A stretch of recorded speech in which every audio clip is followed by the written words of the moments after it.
Assam student, आज हम 6.3 के क्वेश्चन नंबर 1 का पार्ट 9 करने जा रहे हैं। पार्ट 9 पार्ट 8 से मिलता जुलता है, ठीक है। इसमें आपने क्या करना है कि आपने फर्स्ट और लास्ट टर्म को नहीं छेड़ना और मिडल टर्म बनानी है। उसके बाद आपने कॉमन लेना है, उसके बाद आपने फैक्टर्स बनाने हैं, उसके बाद आपने स्क्वायर रूट लेकर इसका आंसर निकाल देना है, ठीक है। इन सबको अलग-अलग आपने सबके फैक्टर्स बनाने हैं। चलिए मैं आपको करके दिखाती हूँ तो बेहतर तौर पे आपको समझ आ जाएगी, ठीक है। सबसे पहले इसको सॉल्व करें तो हमने फर्स्ट टर्म और लास्ट टर्म को वैसे का वैसा ही लिख देना है, ठीक है। मिडिल टर्म आपने बनानी है, यानी दो नंबर्स आपने ऐसे इधर लिखने हैं जिनको मल्टीप्लाई करें ये दोनों आए, यानी 7x का स्क्वायर आए और प्लस माइनस करें तो 8x आना चाहिए। यानी आपके पास क्या होना चाहिए, 7x का स्क्वायर और 8x, ठीक है। बहुत इजी है। 7x को x से मल्टीप्लाई आप करेंगे तो आपके पास 7x का स्क्वायर आ जाएगा। 7x प्लस x करेंगे तो 8x आ जाएगा, ठीक है। यही वैल्यू यहाँ पे पुट कर देंगे हम, प्लस 7x प्लस x, ठीक है। ये हो गया। उसके बाद इसको यहां से इरेज कर देते हैं, ठीक है। फर्दर सॉल्व करें तो ब्रैकेट, ठीक है, फर्स्ट टर्म को वैसे का वैसा लिख दें, ठीक है, और लास्ट टर्म को वैसे का वैसा लिख दें। अब आपको क्या चाहिए, 3 to the 6, 6x का स्क्वायर चाहिए और माइनस x चाहिए, ठीक है। 3x का स्क्वायर कैसे आएगा, 3 to the 6 होता है, 3x मल्टीप्लाई बाय 2x करेंगे तो 6x का स्क्वायर आ जाएगा।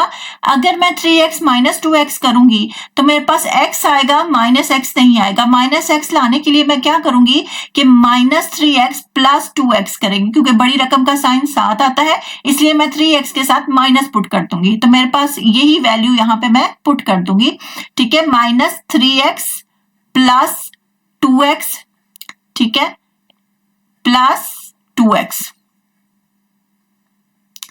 Plus 2x and minus 3 bracket closed, ठीक है। इसको यहां से इरेज करते हैं ताकि हम फर्दर क्वेश्चन को कंटिन्यू करें। तो यहां पे आ गई ब्रैकेट, ठीक है, फर्स्ट टर्म ये आ गई मेरे पास 2x का स्क्वायर एंड माइनस 21 और ब्रैकेट क्लोज्ड, ठीक है। अब आपको क्या चाहिए, 21 2 का क्या होता है 42 और x का स्क्वायर है इसके साथ, ठीक है, ये आपको चाहिए और 11x चाहिए। अब 42 कैसे आएगा, 6 7 दा 42 होता है या 7 6 दा 42 होता है, ठीक है। लेकिन अगर 7 और 6 को मैं प्लस करूं तो 13x आता है, 11x नहीं आता। अगर माइनस करूं तो सिर्फ x आ जाएगा, हमें तो 11x भी चाहिए। तो और किसी टेबल में 10 के टेबल तक 42 तो नहीं आता।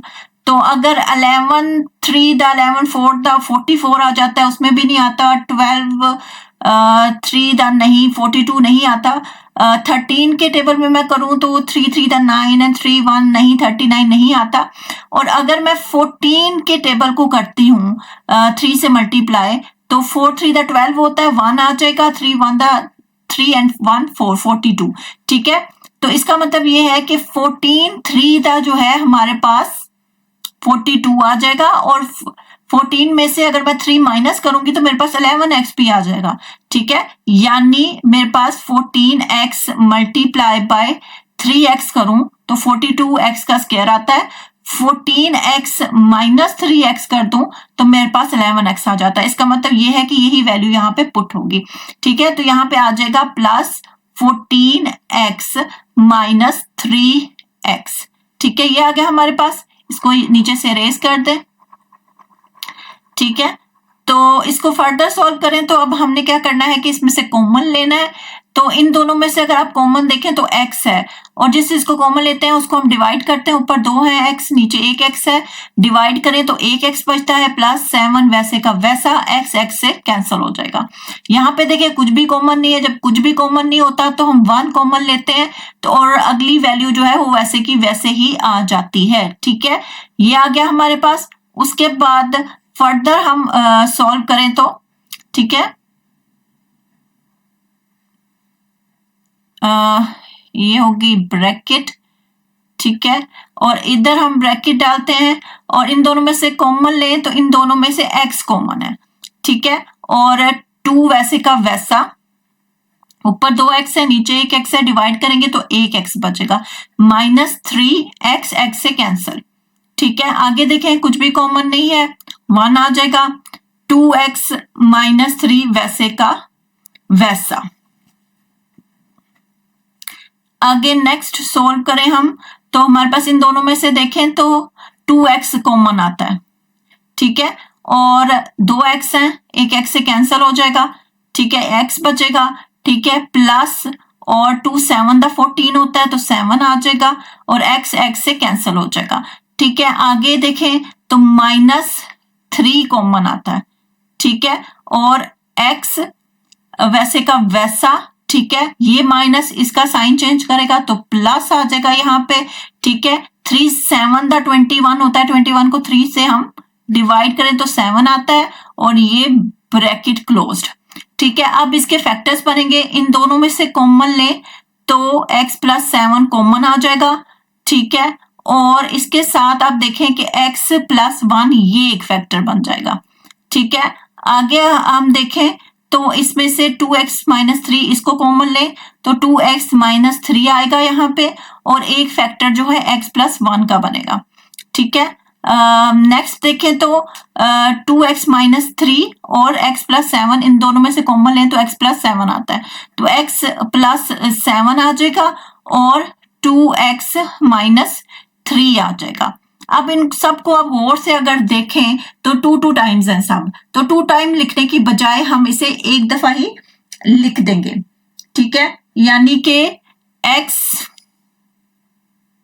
+ 1, ठीक है, इसका स्क्वायर आ गया, फिर उसके बाद x + 7 इसका स्क्वायर लिख देंगे। ठीक है, और उसके बाद 2x - 3 इसका स्क्वायर लिख देंगे। ठीक है, दो दफा लिखने की बजाय हम ऊपर स्क्वायर डाल देंगे। यहां पे आप स्टेटमेंट लिखेंगे, taking square root on both sides. ठीक है, taking square root on both sides. ठीक है, ये आप नेक्स्ट स्टेटमेंट देंगे, taking square root on both sides. एक तरफ आप क्वेश्चन लिखेंगे स्क्वायर रूट के अंदर। ठीक है, तो क्वेश्चन हमारे पास था x का स्क्वायर + 8x + 7। ठीक है, आगे था हमारे पास 2x² -x -3। ठीक है, 2x का स्क्वायर + 11x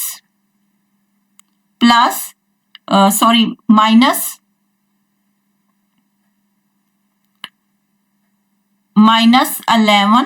ठीक है, ये आ गया आपके 21 है, -21। ठीक है, ये आ गया। उसके बाद जो हमने फैक्टर्स बनाए हैं उसको हम स्क्वायर रूट के अंदर लिख देंगे। ठीक है, x + 1 का स्क्वायर। ठीक है, उसके बाद x + 7 का स्क्वायर। ठीक है, x + 7 का स्क्वायर और 2x - 3 का स्क्वायर। ठीक है, ये आ गया। जब स्क्वायर रूट खत्म करते हैं तो प्लस माइनस का साइन डालते हैं। ठीक है, इनके स्क्वायर जो है वो इसके साथ कैंसिल हो जाएंगे। ठीक है, और हमारे पास सिर्फ x + 1, x + 7 और 2x - 3 बच जाएगा। ठीक है, 2x - 3 और यही इसका आंसर है। आई होप आपको क्वेश्चन समझ आया होगा। अगर समझ आए तो please like share subscribe. Thank you.